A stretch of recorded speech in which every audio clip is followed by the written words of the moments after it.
अहिंसा के अग्रदूत, त्रैकाल दृष्टा, भवी जीवों के तारनहार, शासनेश प्रभु श्रमण भगवान महावीर स्वामी के चरणों में कोटि कोटि वंदन। दीन दुखियों के मसीहा, करुणा के सागर, परम पूज्य गुरुदेव श्रमण सूर्य मर्दर केसरी श्री मलजी महाराज साहब के चरणों में कोटि कोटि वंदन। पाठ पर विराजमान परम श्रद्धेया, परम विदुषी, मधुर व्याख्यानी, सरल मना पूज्य गुरु जी महाराज साहब के चरणों में कोटि कोटि वंदन। धर्म प्रेमी बंधुओं, शीलवती माता बहनों, परम सौभाग्य का क्षण है, परम सौभाग्य है, परम पुण्यवानी है कि हम प्रभु की अमृतमय वाणी, प्रभु की अंतिम देशना का पान कर रहे हैं, उसका अध्ययन कर रहे हैं, श्रवण कर रहे हैं। कर्मों की निर्जरा करने का बड़ा शुभ अवसर, पावन अवसर हमें प्राप्त हुआ है। और आज आपके समक्ष श्रीमद् उत्तराध्ययन सूत्र का 8वां अध्ययन कापिलियम, इस अध्ययन के मूल वांचन किया। अब इसके अर्थ को समझने का प्रयास करेंगे। सर्वप्रथम यह जो अध्ययन है, कपिल नाम के एक केवली, एक मुनि हुए, कपिल मुनि, जिनको दीक्षा लेने के पश्चात 6 महीने के बाद में केवल ज्ञान की प्राप्ति हो। मात्र 6 महीने तक छद्मस्त रहे और 6 मास के बाद में केवल ज्ञान की प्राप्ति हुई। और इस अध्ययन के अंदर मुख्यतः आपको बताएं कि इस अध्ययन में कोई कपिल मुनि की जीवनी नहीं है कि किस प्रकार से उनको वैराग्य आया, किस प्रकार से दीक्षा अंगीकार की, या किन कारणों से उनको वैराग्य आया, किन कारणों से संयम अंगीकार किया। इस अध्ययन के अंदर उनकी जीवनी का वर्णन नहीं, बल्कि यह जो गाथाओं का हमने स्वाध्याय किया है, यह वो गाथाएं हैं, यह वो गीत है जो कपिल मुनि ने जिस समय वो श्रावस्ती से राजगिरी नगरी के बीच के जंगलों में से होकर के विहार कर रहे थे। श्रावस्ती नगरी और राजगिरी नगरी, इनके बीच में से होकर के विहार कर रहे थे। उस समय उन जंगलों के अंदर एक चोर पल्ली रहती थी। पल्ली का मतलब लोगों, चोरों के रहने का स्थान।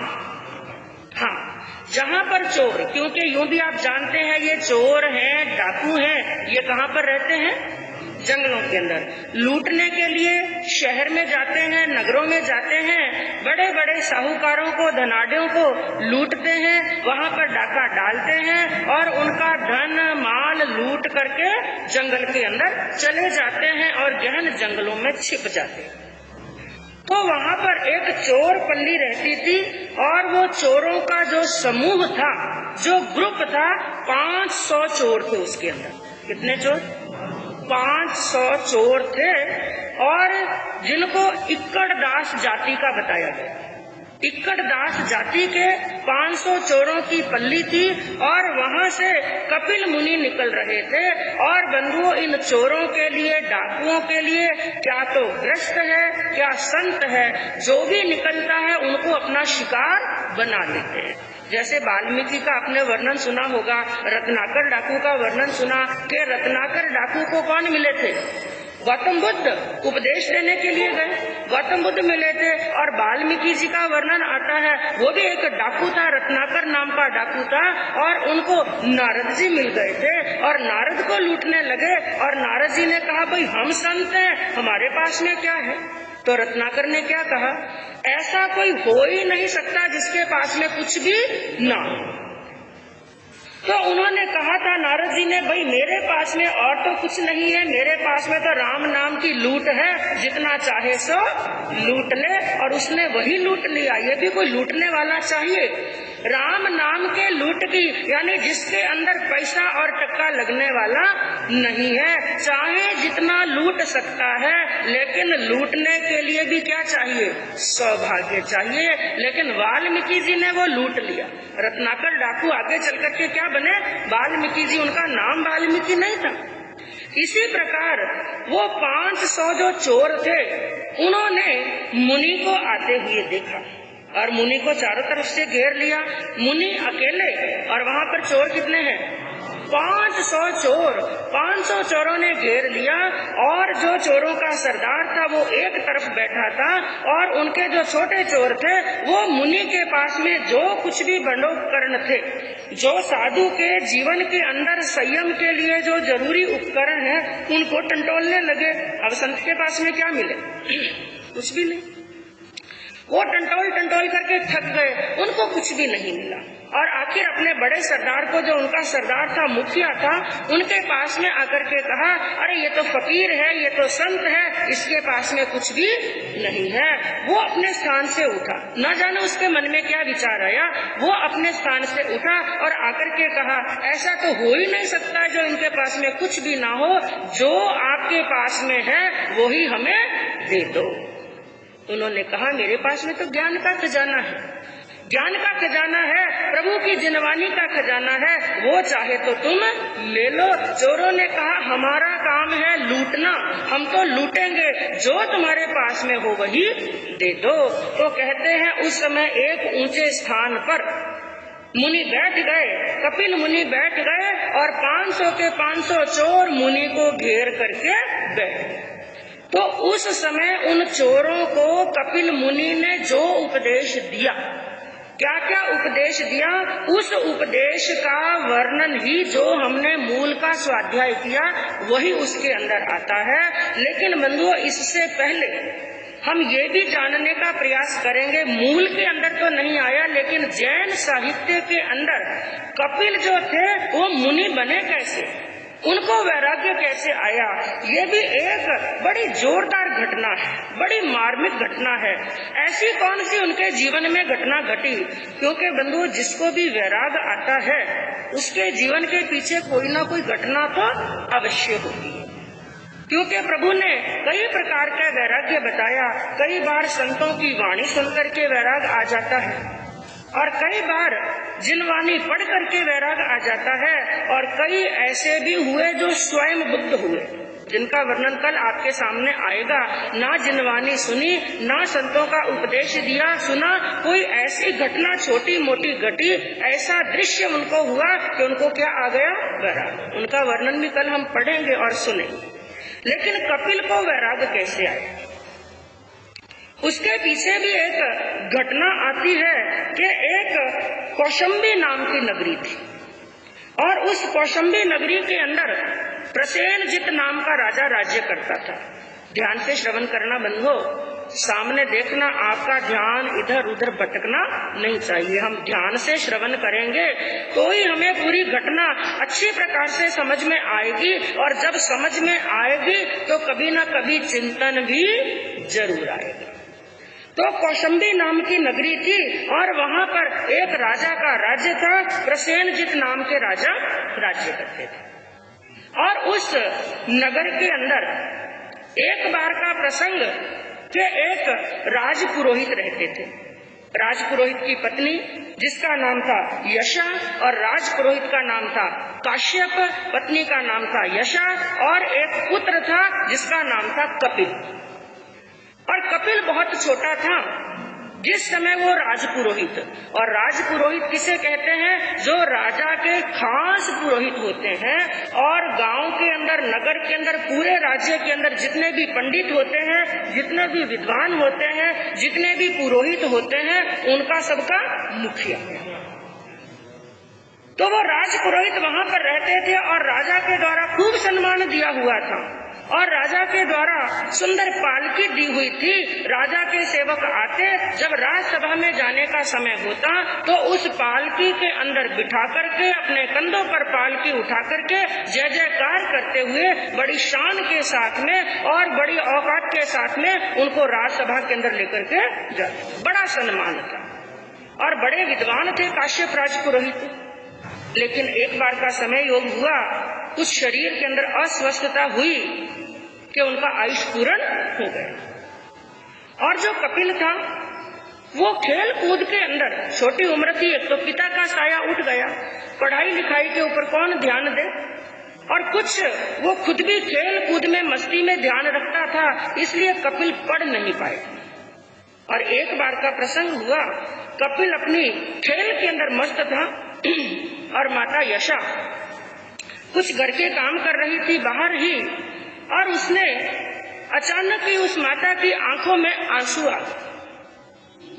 वो खेल कूद में मस्त जरूर था, लेकिन माता के ऊपर बड़ा प्रेम था, बड़ा स्नेह था। खेल कूद भूल करके उसकी दृष्टि पड़ी माता के ऊपर। मेरी माँ की आंखों में आंसू क्यों आए?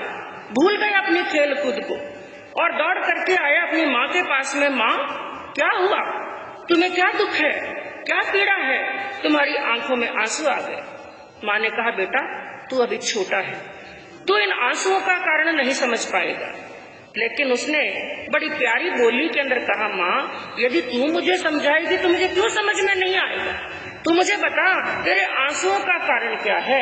क्योंकि जिस समय उसके पिता का देवलोक हुआ उस समय कपिल बहुत छोटा था।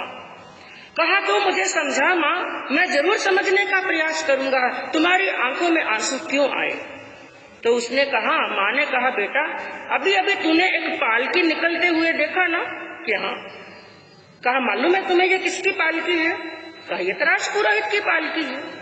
राजपुरोहित की पालकी है, निकल रही है पालकी। कहा, देखा तूने कैसी शान शौकत के साथ में, जयकारों के साथ में उनको राजमहल में ले जाया जा रहा है? उसने कहा, हाँ माँ ये तो रोज ही निकलती है, इसमें क्या नई बात है? उसने कहा, नई बात नहीं है, और इसमें नई बात ये है, आज ये जिस राजपुरोहित की पालकी निकल रही है, एक समय ऐसा था इस पालकी के अंदर, और ये पालकी हमारे घर से निकलती थी। कहाँ से निकलती? एक दिन ये पालकी हमारे घर से निकलती थी और इसी तरह बन ठन करके, सज धज करके तुम्हारे पिता राजसभा के अंदर जाते थे, क्योंकि आज ये पद जो जिस पुरोहित को मिला हुआ है, ये पद तुम्हारे पिता को मिला हुआ था। ये शान थी। इसलिए उन दिनों को याद करके, क्योंकि तू पढ़ा लिखा है नहीं, तेरा पढ़ने में मन है नहीं, पढ़ा लिखा तू है नहीं, और मेरे पास में कोई योग भी संयोग भी नहीं है कि मैं तुम्हें पढ़ा लिखा करके होशियार कर दूं। और जब तक पढ़ा लिखा नहीं है वो पंडित बनने वाला नहीं है, विद्वान बनने वाला नहीं है। और जब तक पंडित का बेटा पंडित ना बने, शास्त्रों का अध्ययन ना करे और वेदों का अध्ययन ना करे, विद्वान ना बने, तो उसको राजपुरोहित का पद मिलने वाला नहीं है। और जब तक ज्ञान का खजाना उसके पास में नहीं है, तो एक ब्राह्मण के लड़के को सम्मान भी मिलने वाला नहीं है। बस ये सोच करके मेरी आंखों में आंसू आ गए बेटा कि अब ये पालकी हमारे घर से कभी निकलने वाली नहीं। खेल कूद को भूल गया कपिल। मन के अंदर एक चोट लगी, माँ को इतना दुख हो रहा है और मैं पढ़ लिख नहीं रहा हूँ। बड़ा भावुक हो गया और भावुक होकर के उसने अपनी माँ को कहा, माँ मैं पढ़ूंगा, मैं अध्ययन करूंगा, मैं वेदों का शास्त्रों का अध्ययन करूंगा, और मैं तुम्हें वचन देता हूँ, क्योंकि ये जो राजपुरोहित है ये भी कोई अमर होकर के नहीं आया है। जैसे मेरे पिता दुनिया से गए तो एक ना एक दिन ये राजपुरोहित भी दुनिया से जाएगा। जिस दिन ये दुनिया से जाएगा तब तक माँ मैं पढ़ लिख करके होशियार हो जाऊंगा और इस राजपुरोहित के पद को मैं प्राप्त करूंगा। और तेरे देखते देखते एक दिन वो आएगा कि जो पालकी पहले हमारे घर से निकलती थी, अब वापस वो पालकी हमारे घर से निकलेगी। मैं अध्ययन करूंगा। ये बात सुनी माँ को बड़ी प्रसन्नता हुई। पढ़ने की जिज्ञासा, पढ़ने का भाव तो इसका बना, लेकिन फिर सोचने लगी मैं अपने बच्चे को पढ़ाऊं कैसे, कैसे अध्ययन कराऊं? मेरे पास में कोई भी साधन नहीं है। तो फिर माता चिंतित हुई। कपिल ने कहा, क्या हुआ माता, तुम चिंता के अंदर क्यों डूब गई? उसने कहा, बेटा तुम्हें पढ़ाने का मेरे पास में कोई साधन नहीं है, मैं तो जैसे तैसे करके तेरा और मेरा पेट भर रही। उसने कहा, माँ कोई ना कोई रास्ता निकालो, जब हम ढूंढते हैं तो कोई ना कोई रास्ता अवश्य निकल जाता है। कोई ना कोई रास्ता ढूंढो। रास्ता ढूंढते ढूंढते उसको एक रास्ता मिला। बेटा और तो कोई रास्ता नहीं है, एक श्रावस्ती नाम की नगरी थी। श्रावस्ती नगरी के अंदर एक इंद्रदत्त शर्मा नाम के बहुत बड़े आचार्य रहते हैं, जो तुम्हारे पिता के घनिष्ठ मित्र थे, पक्के मित्र थे। दूध और पानी जैसी जिनकी मैत्री थी, भाई भाई के समान दोनों रहते थे। और मुझे पूर्ण विश्वास है, जब मैं एक चिट्ठी, एक पत्र लिख करके तुम्हारे नाम का वहां पर दूंगी, तो मुझे पूर्ण विश्वास है बिना कुछ लिए ही अपने पुत्र के समान तुम्हें वो अध्ययन कराएंगे। तो कहा बेटा, बेटे ने कहा माँ फिर देरी किस बात की, तुम जल्दी से जल्दी पत्र लिखो, बाकी सब काम को छोड़ करके तुम सबसे पहले पत्र लिखो। और मैं पत्र लेकर के कहाँ जाऊंगा? श्रावस्ती।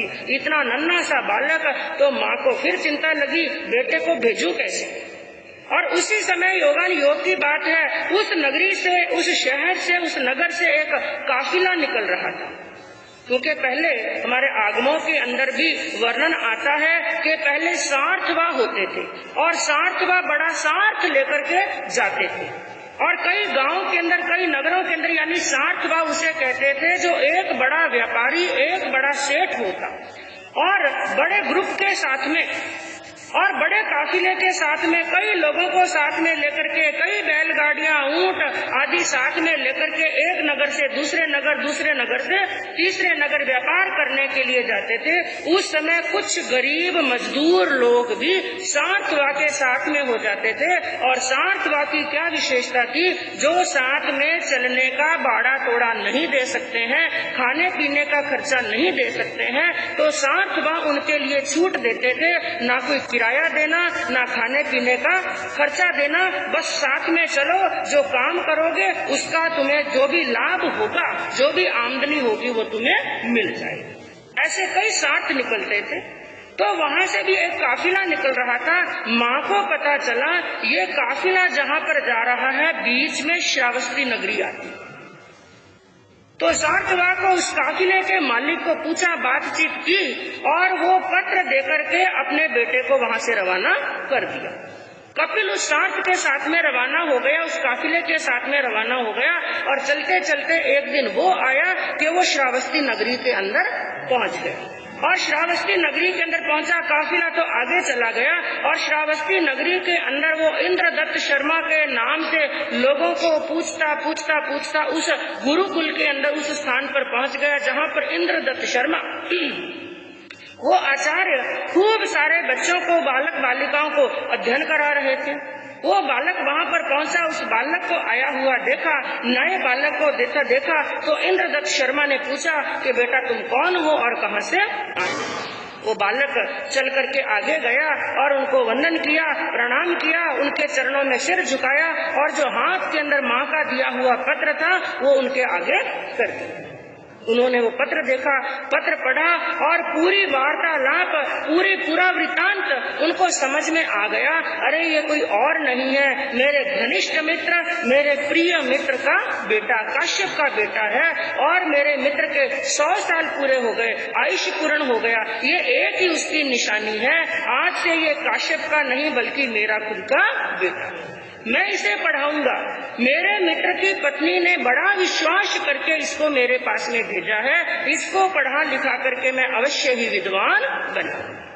वो वहां पर कपिल रहने लगा और आचार्य उनको पढ़ाने लगे, अध्ययन चलने लगा। कुछ ही दिन निकले थे, आचार्य के मन के अंदर एक विचार आया। उन्होंने क्या सोचा कि जो बालक होते हैं, जो अध्ययन करते हैं, अध्ययनशील शिष्यों के लिए, बालक बालिकाओं के लिए जैसा वो अध्ययन करते हैं उनको वैसा ही भोजन भी चाहिए। क्योंकि भोजन अच्छा मिलेगा तभी तो अध्ययन के अंदर उनका दिमाग लगेगा, शरीर काम करेगा। तो जैसा अध्ययन होता है वैसा उनको भोजन भी मिलना चाहिए। लेकिन इनके अध्ययन के हिसाब से इनके योग्य भोजन की व्यवस्था मेरे गुरुकुल में होने वाली नहीं। तो वहां पर एक बहुत बड़े श्रेष्ठी आते थे, नगर सेठ की तरह बहुत बड़े सेठ थे। ऐसे श्रेष्ठी वर्य जिनका नाम था शालिभद्र जी। तो गुरु ने क्या किया, शालीभद्र जी को वहां पर बुलाया। गुरुकुल के अंदर शालीभद्र आए, गुरु को प्रणाम किया, कहा फरमाइए गुरुदेव किस कारण से मुझे यहाँ पर याद किया। उन्होंने कहा कि ये बालक है, ब्राह्मण पुत्र है, और मैं चाहता हूँ कि ब्राह्मण पुत्र के भोजन की व्यवस्था तुम्हारे घर के अंदर हो। अगर तुम्हें किसी प्रकार की कोई आपत्ति नहीं हो तो क्या तुम्हारे घर के अंदर इस एक बालक के भोजन की व्यवस्था हो सकती है क्या? क्योंकि ये अध्ययनशील है और अध्ययनशील बालक को जैसा भोजन चाहिए उसकी व्यवस्था मैं इसके लिए नहीं कर सकता हूँ। ये बात सुनी तो शालीभद्र जी ने अपने भाग्य को सराहा। अरे ये तो बड़ी पुण्यवानी का अवसर है, यूं ही किसी सामान्य इंसान को भोजन कराएं वो भी बड़े भाग्य की बात होती है। और ये तो फिर क्या है, ब्राह्मण पुत्र है। और उस समय के अंदर बंधु ब्राह्मणों को बड़ा ही सम्मान दिया जाता था, बड़ा सत्कार किया जाता था। उनको भोजन कराना, उनको दान दक्षिणा देना बड़ी पुण्यवानी का कारण माना जाता था। तो शालीभद्र ने अपने सौभाग्य को, अपने भाग्य को सराहा, मुझे ब्राह्मण पुत्र को भोजन कराने का अवसर मिलेगा। उसने कहा गुरुदेव आज नहीं अभी से मैं कहता हूँ कि आप मेरे वहां पर मेरे घर के अंदर इनको भोजन करने के लिए भेज सकते हैं। अब अगले दिन जब भोजन का समय हुआ, ले जाकर के उनको घर बता दिया और भोजन करने के लिए कपिल वहां पर चले गए। और वो शालीभद्र सेठ जो बड़े सेठ थे, उनके घर के अंदर खूब दासियां काम करते थे, क्योंकि बड़े सेठ हैं तो दास दासियां भी खूब थे। और भोजन करने के लिए कपिल आता और कपिल के भोजन की पुरस्कारी करने का काम एक दास कन्या को सौंपा गया। कई दास काम करते थे, एक दास कन्या को भोजन की पुरस्कारी करने के लिए, कपिल के लिए भोजन की पुरस्कारी करने के लिए दास कन्या की ड्यूटी लगाई गई। जब भी कपिल भोजन करने के लिए आए तो इनकी क्या करना, पुरस्कारी करना, मान मनवार करके इनको भोजन कराना। अब ये क्रिया रोज चलने लगी। भोजन का समय होता, सुबह का भोजन का समय होता, तब भी कपिल वहां पर भोजन करने के लिए आता, और शाम का समय होता तो भी कपिल वहां पर भोजन करने के लिए आता। और वही दास कन्या सुबह और शाम केवल एक ही दास कन्या की ड्यूटी लगाई गई, वो ही कपिल को क्या कराती, भोजन। अब इधर कपिल धीरे धीरे बड़ा होने लगा, वो भी युवा होने लगा, और इधर जो दास कन्या थी वो भी युवा थी। 10 दिन निकले, 20 दिन निकले, 50 दिन निकले, 2 महीने, 4 महीने, 6 महीने निकले। और बंधुओं जब एक ही चेहरा बार बार सामने आता है और फिर ऐसी वय हो, युवा अवस्था हो, सामने एक लड़की है और बार बार उसके चेहरे को रोज रोज देखते हैं तो कभी ना कभी मन विचलित हो ही जाता है। अब जब भी कपिल अध्ययन करने के लिए बैठता है, क्योंकि जब इस प्रकार की जब मन के अंदर चंचलता आती है, मन विचलित होता है, तो जब व्यक्ति अकेला बैठा होता है, शांत बैठा होता है, अध्ययन करने के लिए बैठता है, तो ऐसा चेहरा बार बार आंखों के सामने और ज्यादा आता है। तो जब भी कपिल अध्ययन करने के लिए बैठता, बार बार उसके सामने किसका चेहरा आता, दास कन्या का चेहरा आता, और उसके प्रति इतना आकर्षित हो गया, हम ये कह सकते हैं कि उसके मन के अंदर दास कन्या के प्रति प्रेम उमड़ने लगा। और इस तरफ, क्योंकि एक आत्मा के भाव दूसरे के भावों को जानते हैं और खींचते हैं, इधर तो कपिल उस कन्या के प्रति आकर्षित हो गया, इधर दास कन्या कपिल के प्रति आकर्षित हो गई। और धीरे धीरे एक दिन वो आया, एक दिन कपिल ने उसका नाम पूछा और दास कन्या ने भी उसका नाम पूछा। कुछ दिन और निकले, दोनों के बीच में संबंध हो गया। ऐसी स्थिति हो गई कि अब कपिल का अपने अध्ययन के अंदर मन नहीं लगता है। पूरा दिन और पूरी रात उस दास कन्या का चेहरा उसके सामने घूमने लगा। और एक दिन का प्रसंग हुआ जब कपिल भोजन, क्योंकि अब दोनों के बीच में बातें हो रही हैं, जब भी दोनों एकांत पाते हैं, एक दूसरे से बातें करते हैं। एक दिन का प्रसंग हुआ जब कपिल भोजन करने के लिए गया, उस दास कन्या को उदास देखा। पूछा तुम्हारी उदासी का कारण क्या है? दास कन्या ने कहा उदासी का कारण ये है कि हमारे नगर के अंदर राजा ने एक बड़े जन महोत्सव की घोषणा की है। एक बड़ा महोत्सव होने वाला है, जिसको हम कह सकते हैं कोई बड़ा मेला लगने वाला है, बड़ा महोत्सव होने वाला है। 36 कौम के लोग उस महोत्सव को देखने के लिए जाएंगे। तो उसने कहा इसमें चिंता करने की क्या बात है? अरे चिंता करने की बात यह है, मैं भी उस महोत्सव में जाना चाहती हूँ। और बंधुओं, कोई महोत्सव में जाए, मेला खेला देखने के लिए जाए और जेब में टके ना हो तो क्या महोत्सव देखना और क्या मेला खेला देखना। मेरे पास में कुछ भी नहीं है, मेरे पास में कोई टक्के नहीं है, मैं क्या महोत्सव में जाऊंगी? मेरी सब सखियां जाएंगी लेकिन मेरे पास में कुछ भी नहीं। कपिल ने कहा ऐसी बात है तो मेरे पास में भी कुछ नहीं, क्योंकि मैं तो खुद क्या कर रहा हूँ, पढ़ाई करने के लिए आया हूँ, अध्ययन करने के लिए आया हूँ। अरे मेरे पास में भी कोई साधन नहीं तो क्या साधन जुटाएं? कपिल ने कहा मैं भी तुम्हारे साथ में मेले में जाना चाहता हूँ, महोत्सव में जाना चाहता हूँ, लेकिन ऐसा कौन सा साधन है? सोचते सोचते उस राजकन्या ने कहा और तो कोई साधन नहीं, लेकिन एक बात मेरे ध्यान में, एक रास्ता मेरे पास में। कौन सा रास्ता? कि इस नगर का जो नगर सेठ है, उनका एक हर रोज का काम है कि सबसे पहले जो ब्राह्मण, कोई ब्राह्मण पुत्र जो उन सेठ को आशीर्वाद देने के लिए जाते हैं, सबसे पहले सूर्य उदय होते ही सबसे पहले जो ब्राह्मण पुत्र उनको आशीर्वाद देने के लिए जाते हैं, तो वो सेठ उन ब्राह्मण को 2 मासा सोना देते हैं। क्या देते हैं? 2 मासा सोना देते हैं। ये बात सुनी तो कपिल खुश हो गया, बड़ा प्रसन्न हो गया। अरे ये रास्ता तो तूने जोरदार बताया, और मैं तो अच्छे अच्छे मंत्रों को जानता हूँ, मैं तो बढ़िया बढ़िया मंत्र बोलूंगा और अच्छा अच्छा आशीर्वाद दूंगा, ये काम तो मैं कर सकता हूँ, तुम्हें चिंता करने की आवश्यकता नहीं, मैं सुबह जल्दी वहां पर चला जाऊं। ये बात कहकर के कपिल अपने स्थान पर गए। लेकिन बंधुओं, जब ऐसा विचार करके मैं कहूँ सुबह सुबह कहीं पर आपको जाना हो, जल्दी रवाना होना हो कि 5 बजे की ट्रेन है, इसलिए मुझे सुबह जल्दी उठना है, रेडी होना है और जल्दी रेलवे स्टेशन पर पहुंचना है, ऐसा हो तो रात को आपकी स्थिति क्या होती है? नींद नहीं आती है, और आ भी जाए तो बार बार झटके से जागते रहते हैं। तो कपिल की भी वही स्थिति, और कपिल को 2 मासा सोना लेने के लिए जाना, और वो सोना भी किसके लिए चाहिए?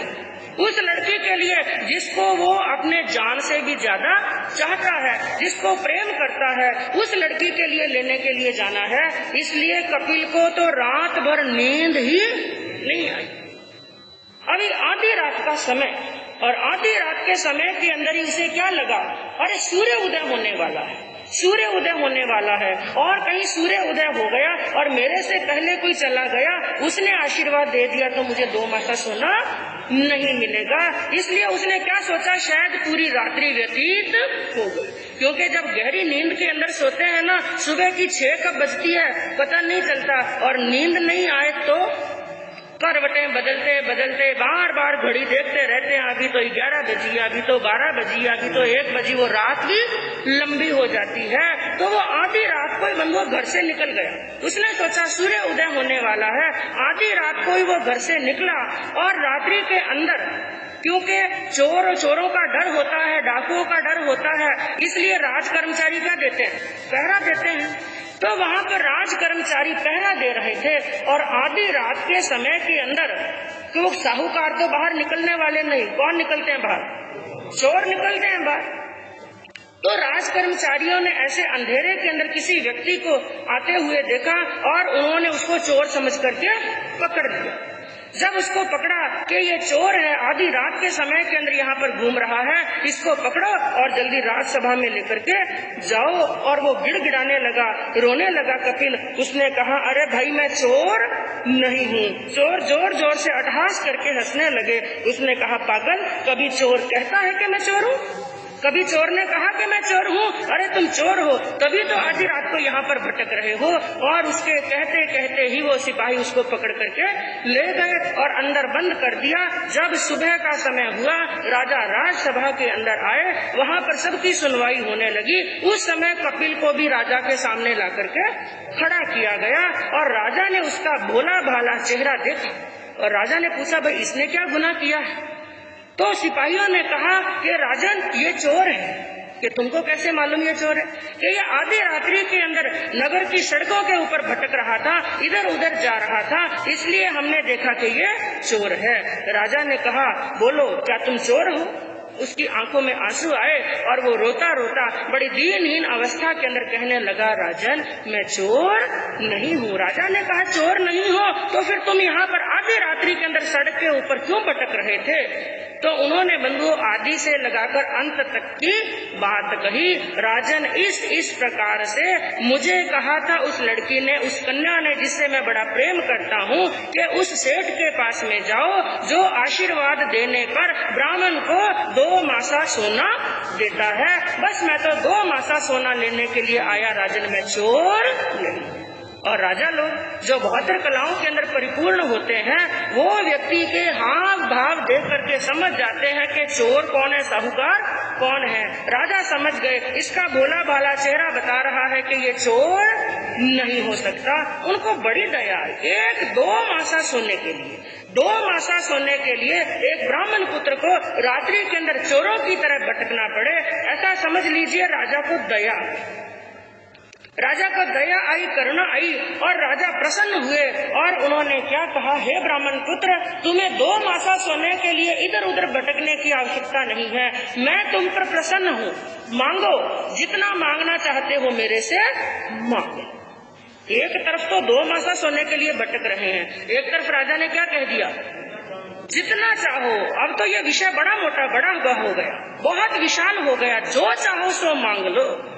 अब विचार करने लगा, क्या मांगू राजा से?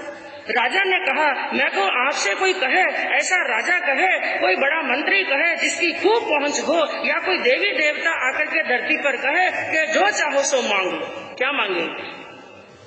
पहले तो सोचने में टाइम लगेगा, हाँ सोचने में टाइम लगेगा। तो कपिल ने भी मन में विचार किया, राजा ने कहा जो चाहो सो मांग लो। तो उसने कहा, राजन ये तो सोचने के लिए मुझे थोड़ा सा समय चाहिए, क्योंकि राजा ने खुश होकर के ये बात कही, मुझे सोचने के लिए थोड़ा समय चाहिए।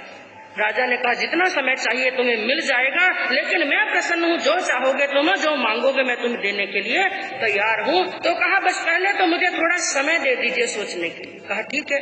तो फिर विचार किया, यहाँ पर तो इतनी बातें चल रही हैं, इतने यहाँ पर लोगों की पेशियां हो रही हैं, इनके बीच सोचने का अवसर नहीं मिलेगा। कहा ठीक है राजन, थोड़ी देर के बाद में मैं सोचने के बाद में यहाँ पर आता हूँ। राजसभा से कपिल निकले और निकल करके जहाँ पर अशोक वाटिका थी, ऐसे बगीचे के अंदर कपिल पहुँच गए और वहाँ पर एक स्थान पर, शुद्ध साफ स्थान पर बैठ गए और वहाँ पर बैठ के वो सोच रहे हैं कि राजा से मांगू तो क्या मांगू। पहले सोचा ये 2 मासा सोना, इससे तो कुछ होने वाला नहीं है, ये तो खाली एक दिन के महोत्सव के लिए चाहिए। फिर विचार किया राजा से क्या मांगू, और मन ने थोड़ा जोर लगाया, अंदर से आवाज आई, अरे 2 मासा सोने से कुछ नहीं होगा, ऐसा कर 2000 मासा मांग ले। क्यों? क्योंकि कल तुम्हारी शादी होगी, पत्नी घर के अंदर आएगी, हम घर बसाएंगे, रहने के लिए मकान चाहिए, पहनने के लिए वस्त्र चाहिए, और दोनों के लिए क्या चाहिए? भोजन।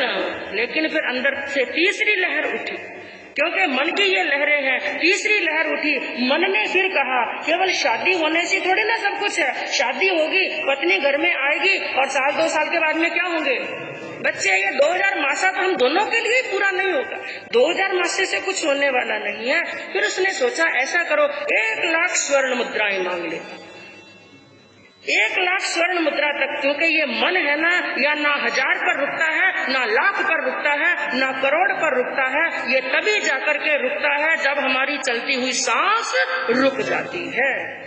1 लाख स्वर्ण मुद्राओं का विचार किया। फिर विचार किया, अरे बच्चों का जन्म होगा, लालन पालन करना, पढ़ाना लिखाना, बच्चे बड़े होंगे, 1 लाख स्वर्ण मुद्राओं से क्या होगा? ऐसा करता हूँ, राजा से 5-7 गांव मांग लेता हूँ। क्या करता हूँ?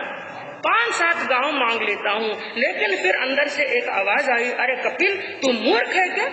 5-7 गांव मांग करके क्या करेगा? तू तो ब्राह्मण पुत्र है, तुम्हें अस्त्र शस्त्र चलाना आता नहीं है। आज तो राजा प्रसन्न है, कल कहीं राजा नाराज हो गए, उसने दिए हुए 5-7 गांव तुमसे छीन लिए, तू तो कोई लड़ाई कर नहीं सकता, अस्त्र शस्त्र तुझे आते नहीं है। तो अब दृष्टि पड़ी राजा के सिंहासन पर। ऐसा करो, राजा का आधा राज मांग लो। क्या मांग लो? राजा का आधा राज्य मांग लो। लेकिन फिर एक और आवाज आई मन से, हे कपिल तू राजा का आधा राज्य मांग लेगा और राजा कभी नाराज हो गया, गुस्से में आ गया, तो तेरा ये राज्य भी छीन लेगा। बंधु ये होता है लोभ, और यही शिक्षा दी गई है अध्ययन के अंदर। क्या कहा गया कि दुर्गति के हेतु दो हैं।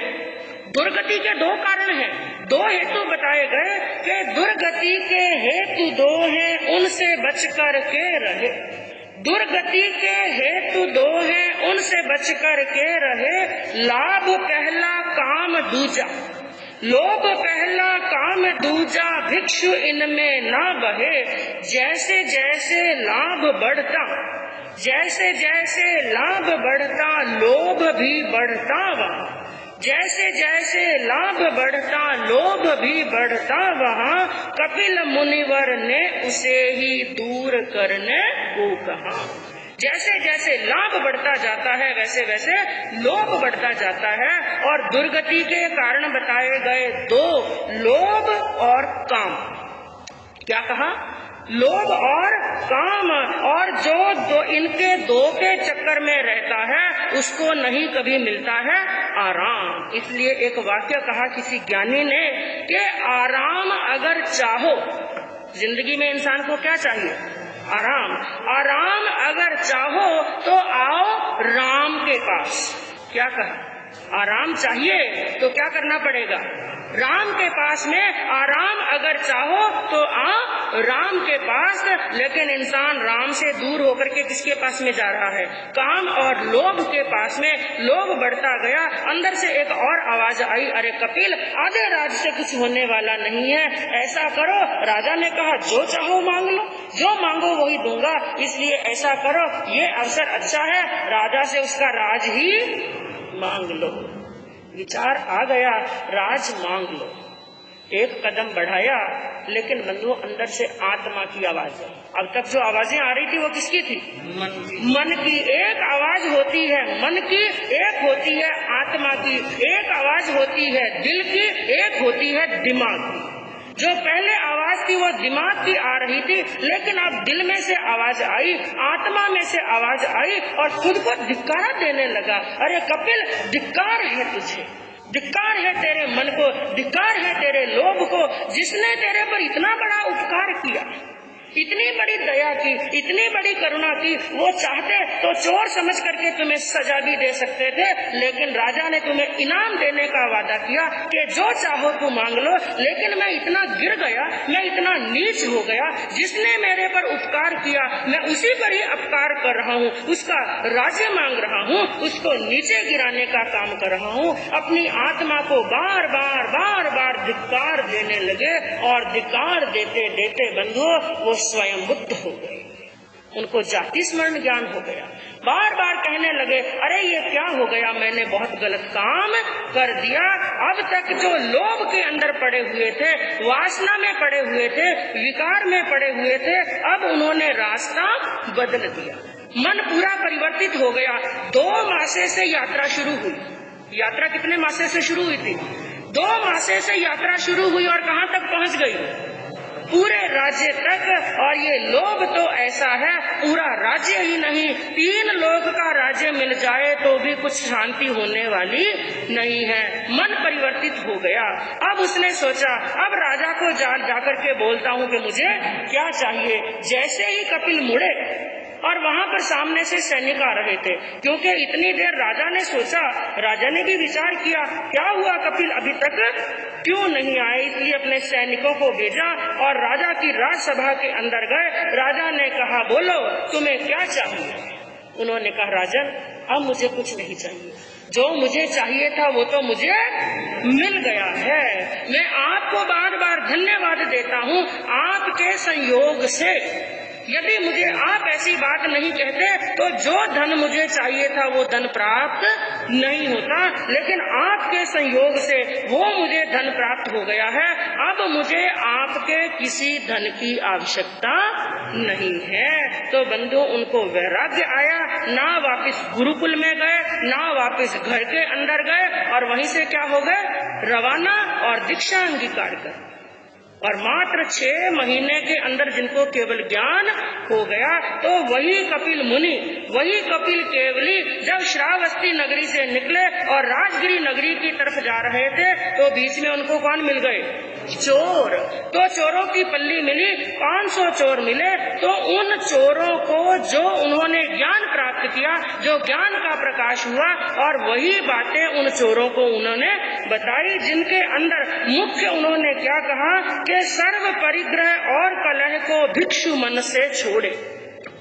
एक भिक्षु, एक संत को चाहिए कि सर्व परिग्रह, सबसे बड़ा ग्रह कौन सा है? वैसे तो कुंडली के अंदर ग्रह कितने हैं? 9। और सबसे ज्यादा खतरनाक कौन सा है? परिग्रह। कुंडली के अंदर तो बताया हुआ नहीं है, लेकिन ये ऐसा ग्रह है जो कभी पीछा छोड़ने वाला नहीं। तो एक अहिंसा के अग्रदूत, त्रैकाल दृष्टा, भवी जीवों के तारनहार, शासनेश प्रभु, श्रमण भगवान महावीर स्वामी के चरणों में कोटि कोटि वंदन। दीन दुखियों के मसीहा, करुणा के सागर, परम पूज्य गुरुदेव श्रमण सूर्य मर्दर केसरी श्री श्रीमल जी महाराज सबके चरणों में कोटि कोटि वंदन। पाठ पर विराजमान परम श्रद्धेया, परम विदुषी, मधुर व्याख्यानी, सरल मना पूज्य गुरु जी महाराज सबके चरणों में कोटि कोटि वंदन। धर्म प्रेमी बंधुओं, शीलवती माता बहनों, परम सौभाग्य का क्षण है, परम सौभाग्य है, परम पुण्यवानी है कि हम प्रभु की अमृतमय वाणी, प्रभु की अंतिम देशना का पान कर रहे हैं, उसका अध्ययन कर रहे हैं, श्रवण कर रहे हैं। कर्मों की निर्जरा करने का बड़ा शुभ अवसर, पावन अवसर हमें प्राप्त हुआ है। और आज आपके समक्ष श्रीमद् उत्तराध्ययन सूत्र का 8वां अध्ययन कापिलियम, इस अध्ययन के मूल वांचन किया। अब इसके अर्थ को समझने का प्रयास करेंगे। सर्वप्रथम यह जो अध्ययन है, कपिल नाम के एक केवली, एक मुनि हुए, कपिल